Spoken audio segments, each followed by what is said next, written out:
当生命遭遇不可承受之重，在之前的视频中，我构建了为何要相信轮回的理性框架，并且论证了相信轮回能为人生带来坚实的压舱石。但是，当命运的风暴真的以最残酷的方式，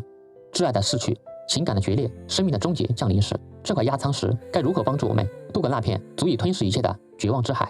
第一章写给失去孩子的父母：缘分是条河，此生暂别，来世再渡。我知道没有任何语言可以衡量你们这种痛苦，尤其是失去年幼的孩子。当那个小小的身躯从你们的生命中被强行剥离时，整个世界都坍缩成了一片永不消散的寒冷的冬季。如果轮回是真的，这句话此刻或许显得那么遥远，但我试着从这个视角为承受这种痛苦的你们点亮一盏小小的灯。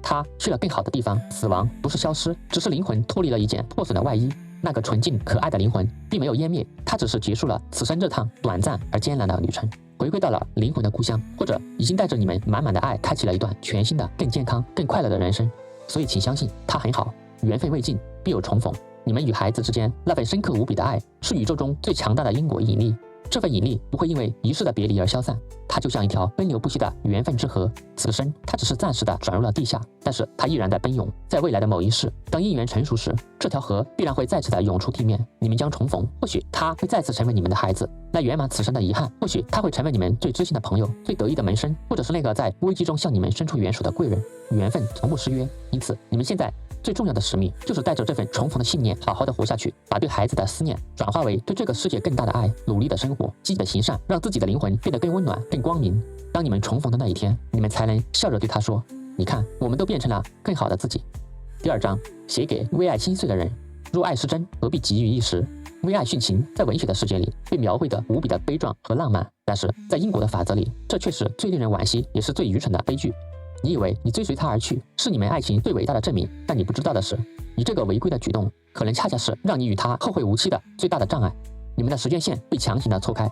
你的挚爱追寻天道离世，他的灵魂将按正常的流程进入业力审计，并很快被根据其的福报开启下一段旅程。而你因为自杀这一终极的违约行为，将会被困在时空囚笼里，反复体验死亡的痛苦，直到你的阳寿本该结束的那一天。这是一个巨大的时间差，等你终于结束惩罚，可以重新进入轮回时，你的爱人可能早已在新的生命里与他人结下新的深刻的缘分。是你自己这个极端行为，让你完美的错过了与他再续前缘的最佳时机。真爱是祝福而非拖累，如果你的爱是真实的，那么你最该做的是带着这份爱连同他那一份，好好的勇敢的活下去，去完成你们共同的梦想，去看看你们相约要看的风景。你把他的爱活成了自己生命的一部分，这才是最高级的信念和追随。当你圆满的走完此生，你的灵魂将带着这份成熟而圆满的爱，在回响殿堂中再次与他的灵魂同频共振。若爱是真，轮回中必有回响，别让一时的冲动成为永世的遗憾。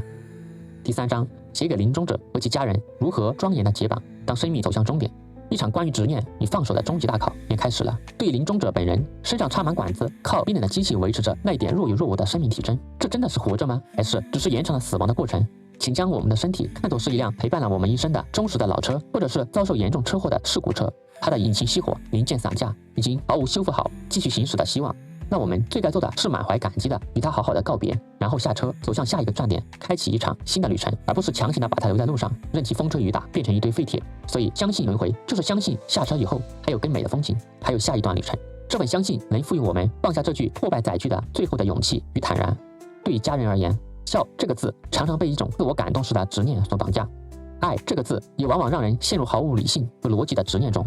不惜一切代价让父母或者所爱之人活着，这真的是笑或者是爱吗？请扪心自问，让他承受着巨大的痛苦、毫无尊严的续命，究竟是为了他，还是为了我们自己那份我已经尽力了的虚荣，或是我们自己害怕失去的自私？最高级的笑或者爱，不是留住他，而是送好他，是为他创造一个最安详、最宁静的环境，是握着他的手，告诉他我们爱他，我们不怕，令他安心的无牵无挂的去往那个更光明的地方，是帮助他解开对此生所有的执念和捆绑。这才是对一个灵魂最高也是最深的敬爱。第四章，权力与死亡的悖论。拥有越多，越怕失去。最后，我们来看一下历史，为何那些拥有至高无上权力的帝王、权贵，反而比任何人都要更恐惧死亡，做出求仙问药、炼丹殉葬等无数的荒唐之事？一方面，这是他们对现实欢愉的极度执着，他们是地球 Online 这款游戏中最顶级的氪金玩家，他们拥有最华丽的装备、最高的等级、最多的资源，他们已经将这短暂的游戏当成了永恒的现实，无法接受删档的那一刻。另一方面，是对因果清算的深层恐惧。更重要的一点，他们中的大多数并非不信轮回，恰恰相反，他们可能比谁都信。他们深知